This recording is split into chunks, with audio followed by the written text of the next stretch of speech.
Hey, I'm Nicole, I'm Allie. and this is Acknowledge Knowledge. We're just a couple of queer ADHD bitches trying to educate the world.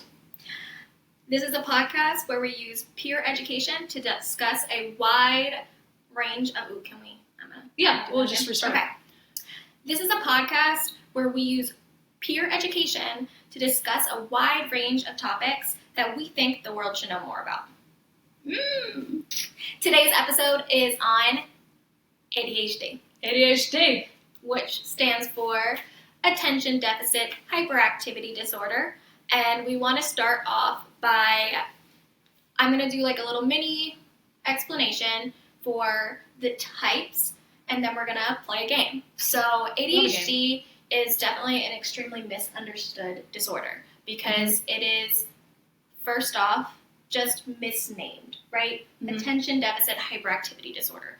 Yes, it is, but that is not all that it is, and it is, at its core, a disorder of dopamine. So our brain doesn't regulate dopamine in the right ways. So we don't produce our own dopamine, and we find it in different areas. So attention deficit and hyperactivity are really symptoms, and there are separate presentations. So ADHD is one diagnosis. There is no such thing as ADD. That is an old notion that was kind of used to discriminate against women and people with different presentations. So right now in the DSM-5, ADHD is either inattentive presenting, so you can be primarily presenting as inattentive. Oh, hey, that's me, not me spacing out already. Although technically, no, we played this game and you're both. I am a combined type. So there's inattentive, there's hyperactive and impulsive, and then there's combined type. So you could just be inattentive, only qualify for the inattentive. You can be just hyperactive and impulsive and not inattentive, or you can be combined. And ya girlies are both. Combined girlies. So what we're going to do to start off and kick off this episode is that I'm sure you've seen those TikTok trends with the put your finger down if. And those things are so much fun, but they can also be misleading and make people feel like they can diagnose themselves. So what we want to do is make that more educational. So we're going to play Put Your Finger Down, DSM-5 edition. Oh God, I love it. I'm so excited. I'm so excited. All right, so I believe there's 9 criteria for each. So we'll start with our 10 fingers up. So the first one, inattentive. So inattention. 6 or more of the following symptoms have persisted for at least 6 months. And it's really important to note that ADHD is commonly diagnosed in children. So usually it's diagnosed prior to the age of 12, although not everybody is diagnosed. So especially women tend to be missed. People with higher IQs are more likely to be missed as well. So that needs to be kept in mind when we look at what the criteria is. So you kind of have to adapt like these issues to what it would feel like as an adult. Yeah. Okay, so A. Put your finger down if you often fail to give close attention to details or make careless mistakes in schoolwork, at work, or during other activities. Definitely. I think we'll talk about this later, but not anymore. Yeah. My thing is, I like the draft button. I cannot click draft. Yeah. I cannot click the draft. I cannot convince myself to click the draft. It seems unnecessary. So if I make a mistake, then I have to ask for the document to be deleted. I did that a lot. Fair. But, okay. Put a finger down if you often have difficulty sustaining attention in tasks or play activities. I'm putting a finger down, but I need to clarify that this is not including hyperfixation. So, like, when I would play dodgeball on, like, a court when I was a kid, my ass would be doing cartwheels. You know what's hilarious is I heard nothing of what was said because the door was open. I literally spaced out, which just feels so on brand. What I love about Nicole is Nicole has been diagnosed with ADHD for a lot longer than I have. And so she kind of really comes with this knowledge, whereas I have a lot more of like a fresh and highly analytical experience of it so far. But anyway, so I'm going to let her keep going. But all right, yeah, I guess we can do this like a... Oh, sorry. This is perfect. Often has difficulty sustaining attention in tasks or play activities. I would include this as a task, and yes, we have issues with sustaining attention. Okay, often does not seem to listen when spoken directly to. Either due to delayed processing or hyperfixation. Like, if I'm watching a movie and you say anything to me, I did not hear you. I cannot hear you. Yeah. If I'm hyperfixated, nothing. If too many directions are given to me at once, it's like I can't hear any of the directions, and then I start to panic because I'm like, oh my God, am I going to really have to tell this person that I've been looking at them dead in the soul for the last 30 seconds, and I heard nothing of what they said. And that leads us right into the next one. Often does not follow through on instructions and fails to finish schoolwork, chores, or duties in the workplace. I'm sorry, but if you tell me to do something and I get distracted, I apologize.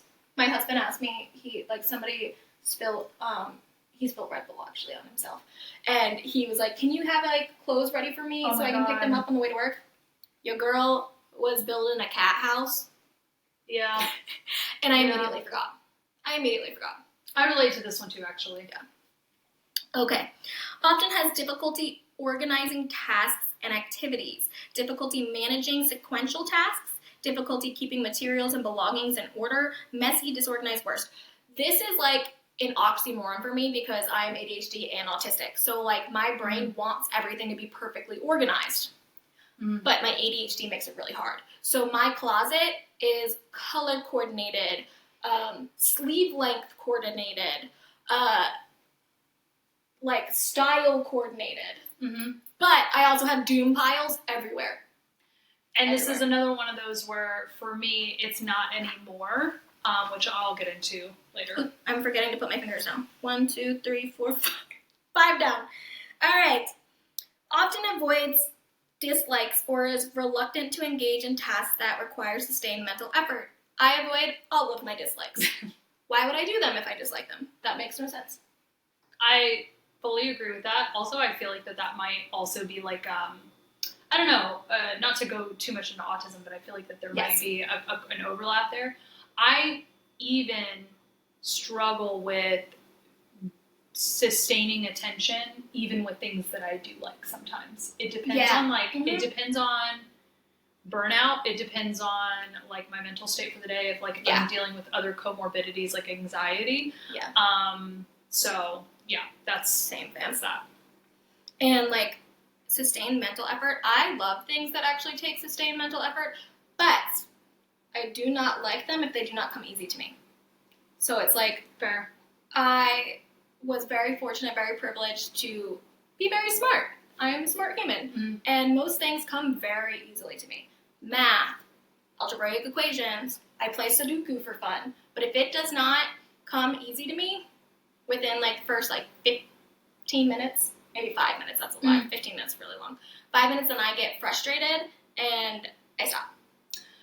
I'm glad you said this because we didn't, in our first episode, we kind of touched on some of this stuff, but the last time I was thinking about, when you were saying that, because you were growing up gifted, I had a lot more, physical, natural ability on things. So, it's funny, me and my girlfriend went axe throwing this weekend because I needed to get out rage. So I needed to get out some good old ADHD rage. So we went there, and let me tell you, I was absolutely incredible at axe throwing. To the point where I could point and throw it, and it would hit the point. And we were all sitting, like, they literally That asked me happens to to me, too. join their team. I love that. Thank you. I love that. That's fucking They were like, we are looking for axe masters. I was like, my day one. So now I am hyperfixated and I want to like Become an get axe into master? axe throwing Good. and add that to my apocalyptic resume. I love that for you. I'm Thank actually you. an insanely good shot. I am terrified of guns, but my uncle was a police officer, and like it's important to know how to deal with something, right? Like in a situation where somebody has a weapon or something, and I'm able to like disarm them. Mm. Like I need to know what to do with that, Yeah. right? So like I went and he taught me how to load, disload, like whatever, disarm, like break it apart and everything, and like immediately, I'm amazing at it. Right, and so like I think with Athletically and spatially. yeah, As long as I agree don't with overthink you. of it. It's Yeah. like, okay, so when I was a kid and I would play beer pong, right? If I'm not paying attention. You're like, when I was a kid and I would play beer pong. In my defense, Listen, okay, I went ADHD. through that stage very early. Some of us Right. sought levels of dopamine. Yes, that was, we'll go through that trauma at another Yeah. day in time. But, like, if I wasn't paying attention, I could just sink everything. Like, Yeah. if I just zoned in and I was able to focus, like, on that and I wasn't, like, Mm. distracted, like, Mm. whatever. But if I focus too hard, I focus on focusing and then I can't do anything. Yes. But, like, naturally, my reflexes, Mark thinks I'm, like, secretly Spider-Man because he'll throw things at me and, like, I'll catch them if I'm not paying any attention. Oh my god. Yeah. I love that. Yeah. Okay, sorry, we're getting distracted. So we are clearly like getting hyperfixated into our hyperfixations, and I love that. Yes, okay. What are we on? Often loses things necessary for tasks and activities. What are we on? 1, 2, 3, 4, 5, 6. This is 7. Yes, my phone. All the time. Every 5 seconds. I think the only reason I have an iWatch is so that I can find my phone. No, and this could be autism. I don't know. Yeah. You keep So- everything very... It's always going to be in its same space. Now, if anything comes out of my routine, Mhm. and it is like, for example, I have a satchel bag because if I have a purse that is not attached to me, I will forget it. Same. Okay, so that's a yes for you then. Okay. But you have created coping mechanisms for yourself. So my coping mechanisms are so rock solid that like Yeah. I never lose anything anymore to Yeah. the point where I forget that I have that because Yeah. and my keys they have a And this is something Carabiner, we'll get into and I'll hook 'em as on. well, because in the diagnostic criteria, it considers something called remission or partial remission, and I personally have an issue with that because I don't think that the creating of coping mechanisms, remission, like gives the idea that we no longer have the symptoms, right? But you have the symptom, you're just coping with it. And I feel like that just decreases the understanding of the work that goes into that, right? Like, yeah. in the mental effort, right? We're still having these issues. We just are able to use our mental effort. And it kind of, like, just doesn't accurately communicate that we're still going through something. Like, it still takes effort and mental effort, and this is still a disability because I need to focus on doing those certain things. Yeah. Right? So is it remission or a hidden condition? Yeah, it's just coping mechanism. Just because you don't see the symptoms doesn't mean they're not there. Yeah. Which I'll have more on that because I feel like I thought about that longer after we had discussed that the other day. So anyway. Okay. Is often easily distracted by extraneous stimuli. The door opening.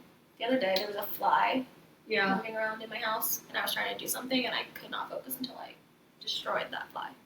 Yeah. I was like, I can't stand it. Yeah, it was freaking me out. Well, yeah, and for me, like, I have a kitten, and anytime she's, like, even barely playing with my feet or something like that, I, like, cannot focus until she is out of the room. Yeah. I also... Ooh, for older adolescents and adults may include unrelated thoughts. Oh my god. Well, that's just a story of my life right there. Listen. Okay. Is often forgetful in daily activities. doing chores, running errands for older adolescents and adults, returning phone calls, paying bills, and keeping appointments. One time, I got kicked out of my psychology or psychiatrist or whatever, the person that gives me my ADHD meds. They kicked me out of their office because I missed my doctor's appointments.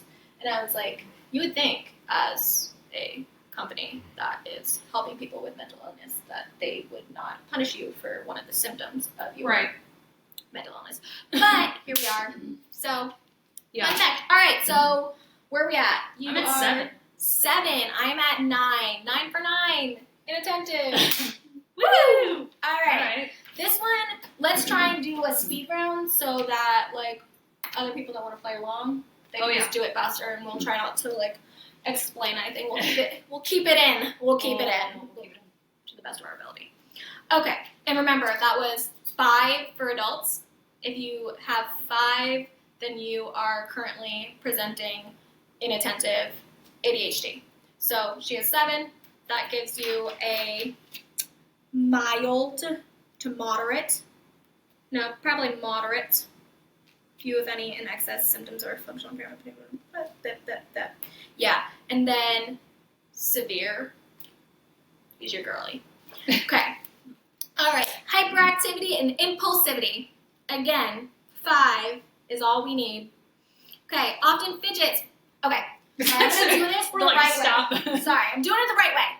Put a finger down if you often fidget with or tap hands or feet or squirm in your seat.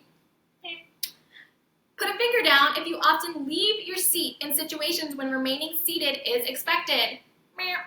And this clarification as an adult might just feel like you might want to leave your seat, but you are able to keep yourself there, but you feel like this crawling in your skin need to go elsewhere. Yeah. Okay. Often runs about or climbs in situations where it is inappropriate. Love a good rock climbing. Love a good tree climb. Love a tree. Love a tree. Love a tree climb. Okay. Often unable to play or engage in leisure activities quietly. Oh, real loud. If I'm unmasked at full capacity, I'm very loud. Yeah. Sorry. It's often put a finger down if you're often on the go, acting as if driven by a motor. Beep. Put a finger down if you often talk excessively. Beep. Put a finger down if you often blurt out an answer before the question has been completed. Doop. I do that all the time. Not anymore. I'll explain later. Yeah. I feel that. And last but not least. Nope. Sorry. I was like, that doesn't feel right. There's supposed to be 9.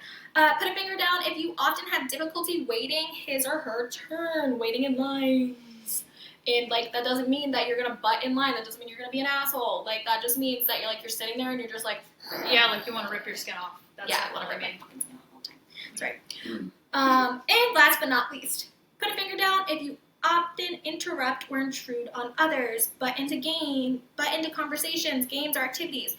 If this isn't being rude, this is you hear somebody talking about something and you have the answer, so you need to give it to them in that moment, right? Would you put a finger down if that is it's in there but you repress it?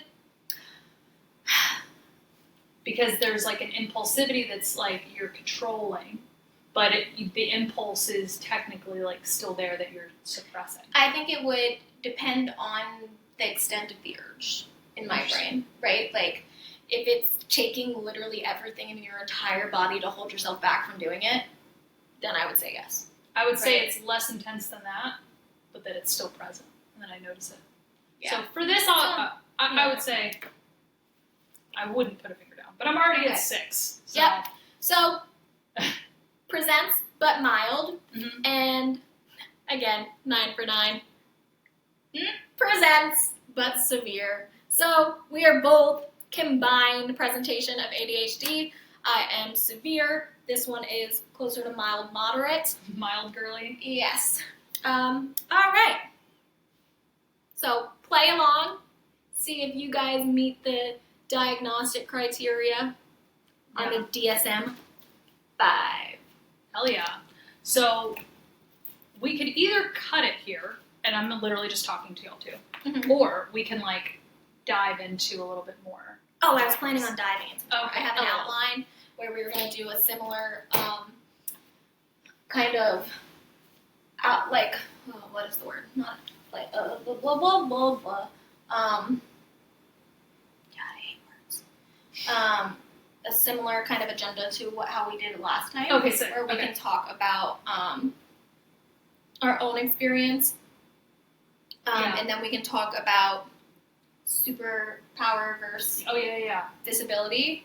Like there was something else that I put on that list of things that I wanted to talk about, but whatever. We'll just so take off. Yeah. Let's talk about our diagnostic experience first, because this is something that, especially if you are a female like me and Allie with ADHD, especially back when we were kids, women didn't get diagnosed with ADHD. I knew a few boys that did. We were in that time before like the blow up of ADHD, where they were giving everybody Adderall and like just in this weird time. And especially with women, we were not diagnosed. So personally, God, I've had severe symptoms. Like I still like present as severe, and I had severe symptoms when I was a kid too. I always was rolling around and just getting in trouble all the time. I was, according to them, instead of ADHD presentation, attention seeking, which a lot of women got. And then because it didn't impact me educationally, that is a big part. So a lot of people that actually get help, it's because it's impacting their education, because the people that are going to take them is either a parent that is like, good God, this child's driving me crazy, or a teacher that's like, this kid is behind in school, maybe there's something else going on. And since, like we said, I grew up gifted, so I didn't have that delay in verbal functioning, although I do have an oral, like an auditory processing issue, but I am able to comprehend everything to an extent where it doesn't impact me like that. Especially when I was younger. And so I got through all of my schooling, and when I was in 6th grade, I was kicked out of my gifted program. And I have a master's in education, and this was really tough for me because when I was in my class on special education and we were learning about gifted underachievers, which are generally gifted students that also have disabilities, such as ADHD, I was the textbook definition.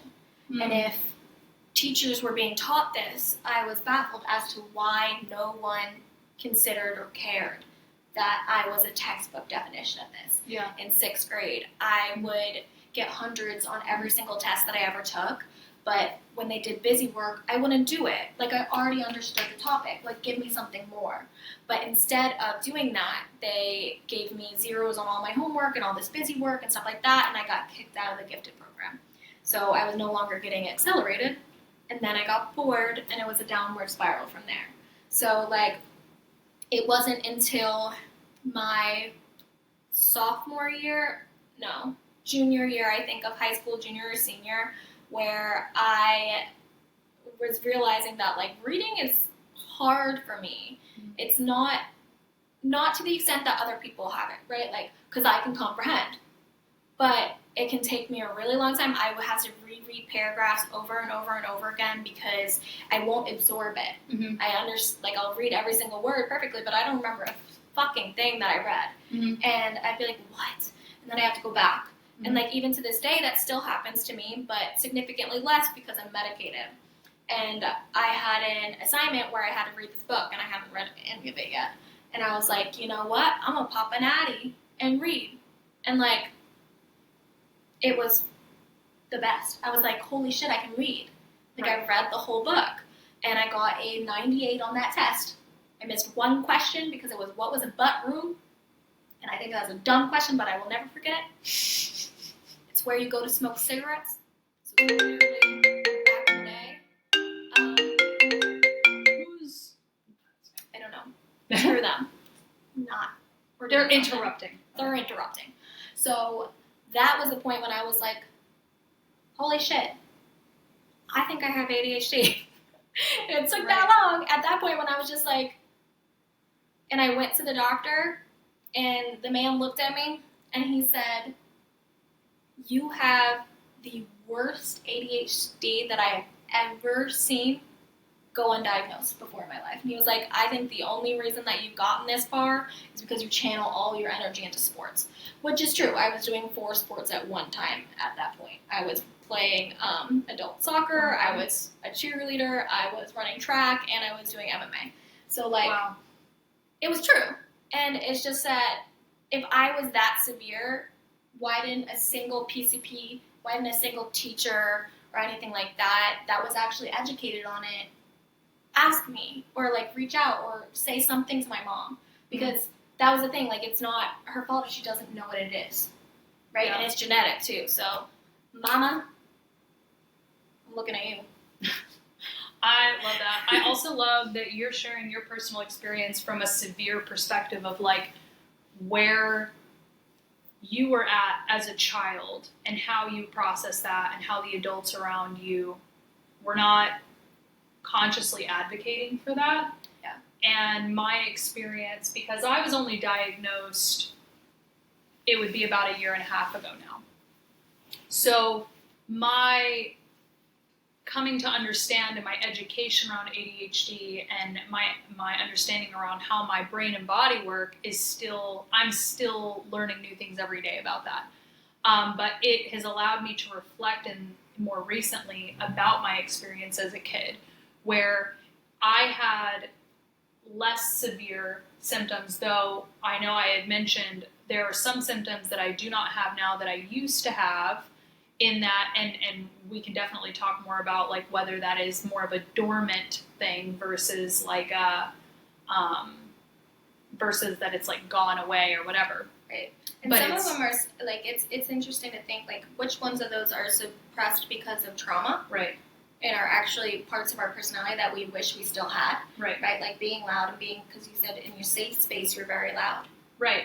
But right. Which is very we're true. very quiet, not in a safe space, and that's because like we've been traumatized by the adults in our lives, stuff like that. Mm-hmm. And like it actually took me a long time to stop shaming myself for certain things, like trying to sit completely still, and to the point of like it makes me so uncomfortable because it starts when you're like in kindergarten. You're sitting there and they're like crisscross applesauce, hands in your laps. And it's like that's the number one thing that they care about is children sitting still, and you're like a kid with ADHD that wiggles. It's like, as a teacher personally, it's like, I'm sorry, who cares? Yeah, which my symptoms were much more under the radar, where I was fidgety, but I wasn't fidgety to the point where I was, as a kid, jumping out of my seat or anything like that. But I was very much people pleaser energy as a child. I did want to make the teacher proud. I was always trying to be a good student. A lot of that is how women are conditioned in society to be polite, don't speak unless you're spoken to type of energy. Yeah. And I really did embody that of like, I want to be a good person.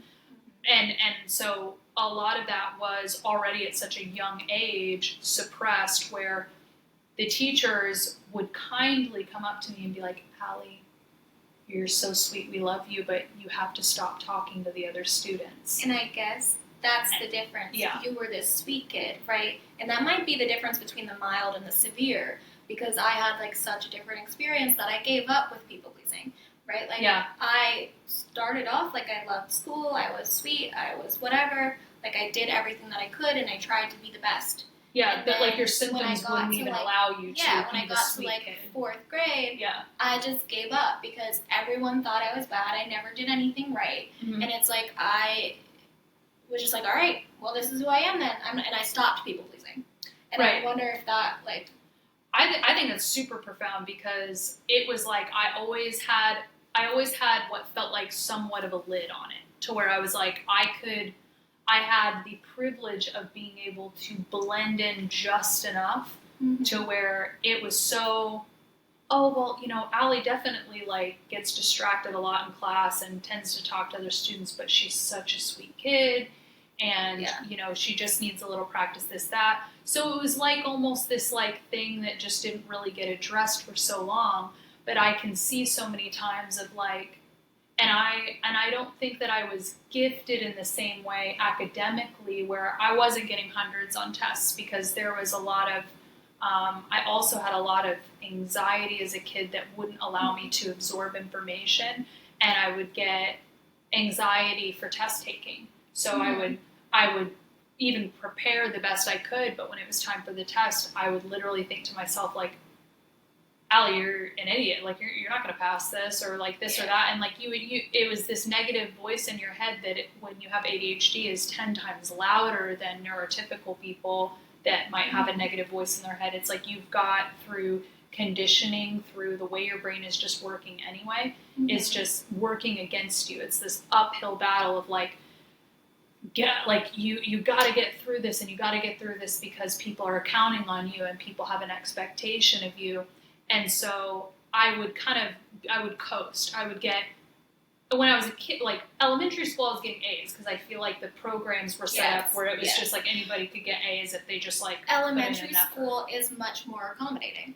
Even though they weren't accommodating as much when we were kids, they still are more accommodating, which is why it happens, like, and I know from a teacher perspective, that the way that we address and we work with kids and use, like, universal designs for learning, which is, like, basically giving accommodations for one person to everyone because everyone can use them, that kind of stuff isn't used in middle school and high school. So it's, like, such a steep drop-off for kids like me that were able to get through school in 5th grade with our disability because we actually understood the content. But as soon as like you stop that, as soon as you stop all those accommodating things and you're just assessed on doing things the way that the norm wants you to do them, or like doing the math the way that the teacher wants you to do the math, or showing your work or whatever, and not all that kind of stuff, like that really hard for us, and they stopped accommodating for that.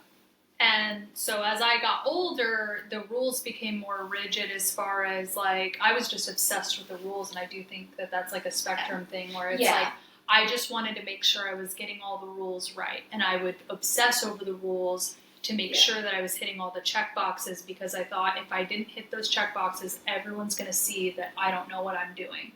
And so college was hard for me because I was surrounded by all these brilliant people, and I felt like I was barely hanging in there, which is what truly made my ADHD feel like a disability, where I was like, I am really out here like barely paying attention as much as I wanted to pay attention, even as much as I love doing this with you, and I'm happy to be here, and I'm like, and you're one of my favorite people in the whole world. It's like, I'll still just get distracted. So I had to separate the fact that my inattention isn't correlated with like how good of a person I am, or my intelligence, or these things that society, your worth, like things that society holds as a standard for you. So anyway, when I got diagnosed, it's easier to reflect on my past and see what was more severe versus. And how old like, were you when you finally got diagnosed? I was 28 or 29. I'm 31 now, so I think I was 29. What brought you to the point where you wanted to go get a diagnosis? So I actually quit. That's such a good question. The reason I realized that I had ADHD, because I had developed, because I was never medicated, and I never tried any type of medication to get me through anything. I stopped drinking alcohol for 1.5 years, and I actually stopped drinking coffee for 9 months.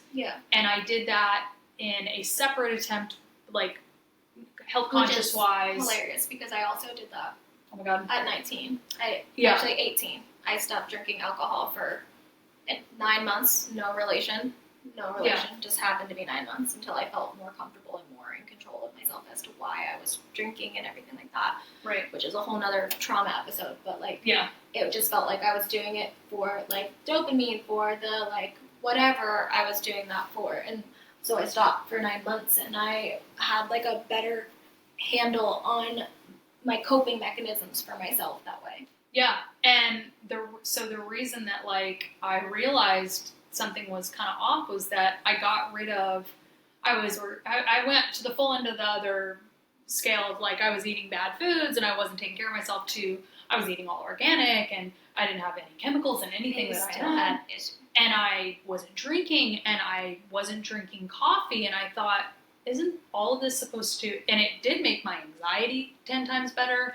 In my body felt great, but my mind was not, in fact, my mind felt more foreign to me than ever because I had my coping mechanism of alcohol in the evening and I had my stimulant in the morning of caffeine. And though, of course, neither of those are great coping mechanisms for ADHD, it was getting me through in a familiarity that I was like normalized with. Because the caffeine, like not necessarily caffeine, but it does regulate you because it's a stimulant, but also it triggers your the start of your day.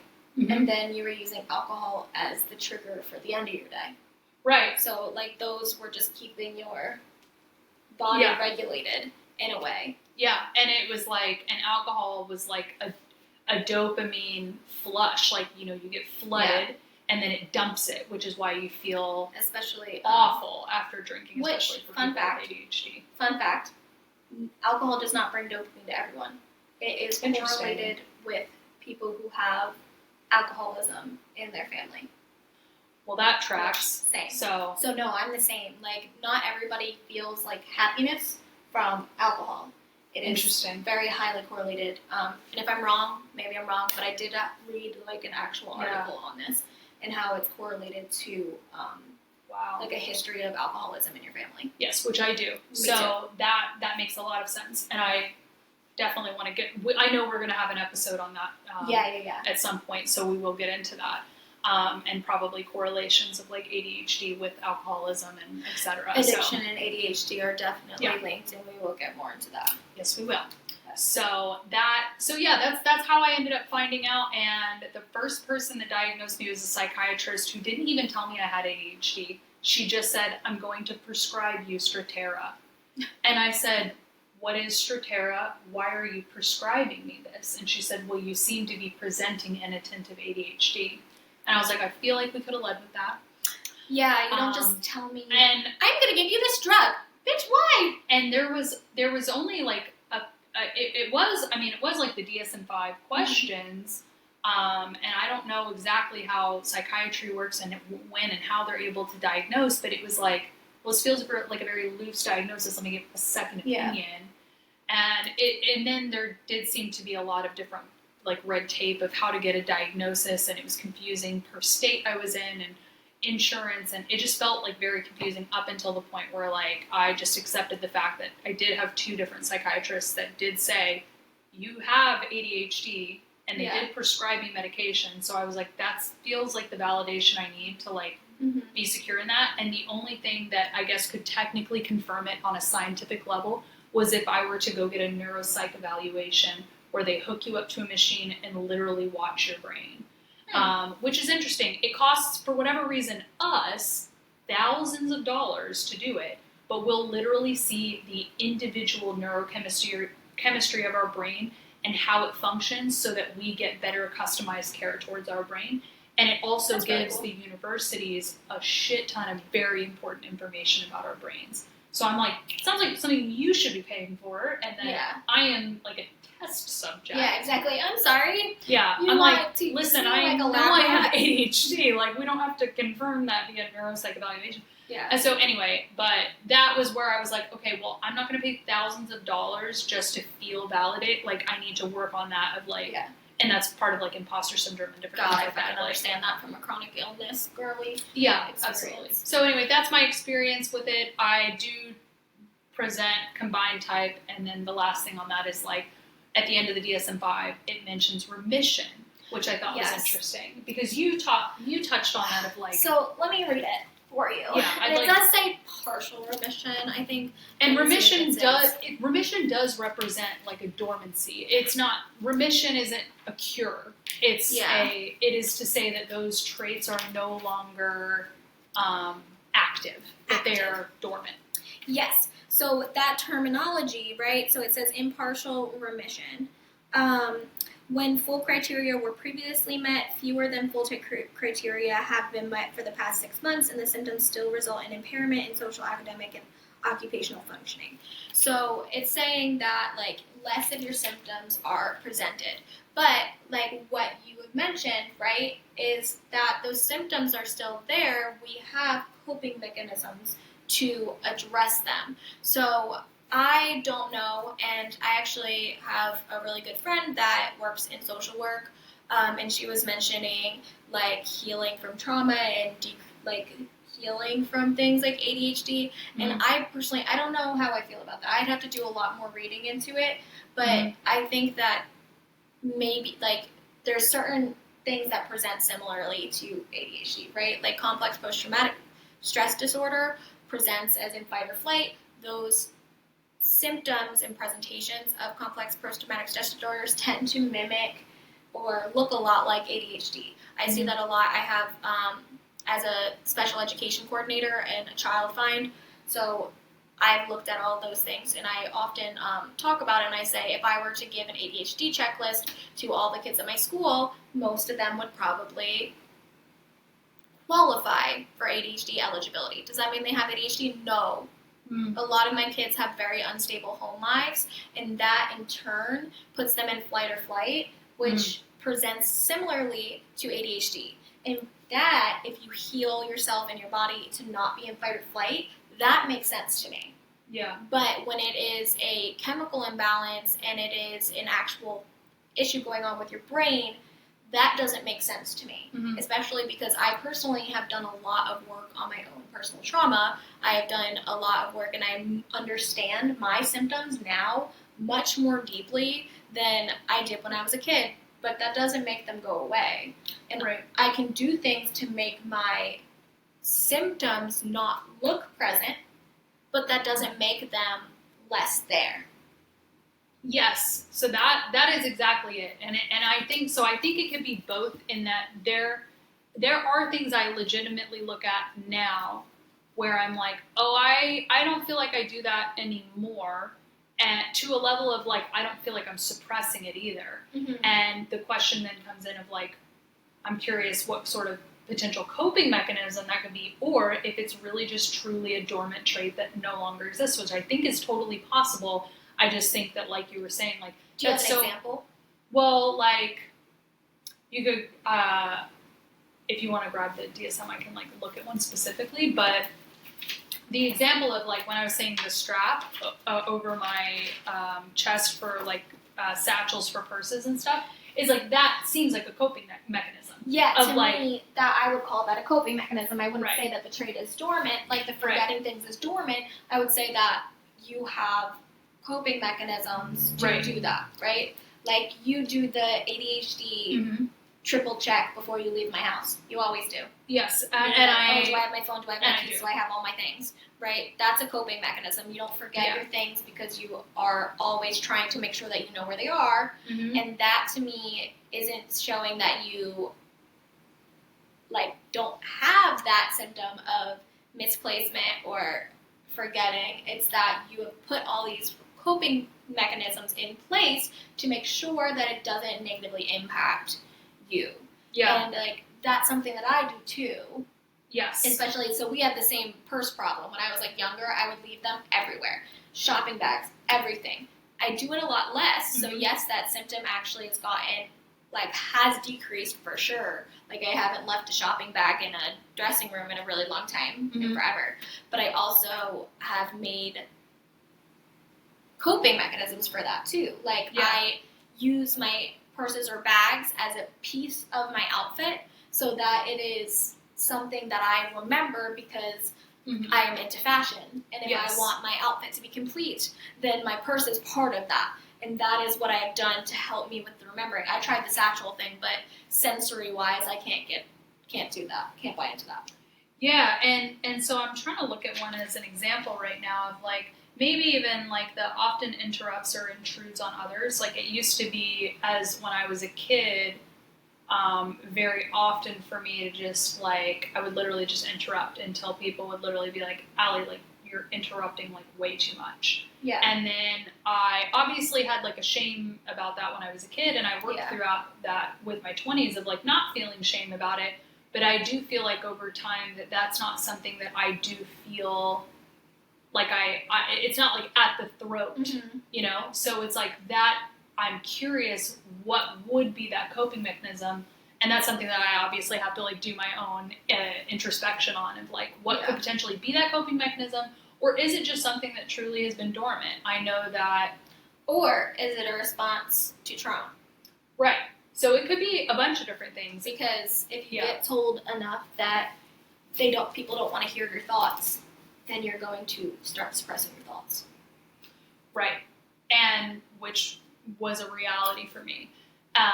The third psychiatrist I talked to, which was the most recent, had mentioned, he said that most of the time stimulants can potentially be this controversial topic with dealing with ADHD in adults, because there is this conception in the medical field that it eventually goes away, or it like gets better. And I think that there is, I think that there's so much overlap going on with people in comorbidities and how we are individually raised, that that's way too general of a call to make when making like a diagnosis or prescribing medication like that. So for the medical field to have such a blanket assumption about ADHD just going away as you get older, or not necessarily going away, but as he described it, like you develop natural coping mechanisms to the point where you don't need medication. And I do think that that is maybe somewhat the case for some people, but it's not everybody. And so the stigma around stimulants for adults definitely has to be re-reviewed of like, how are we making these judgment calls? That's a different rabbit hole, but like that was kind of the last conversation I had on it. So I think that there is more discussion to be had around remission, and more discussion to be had around what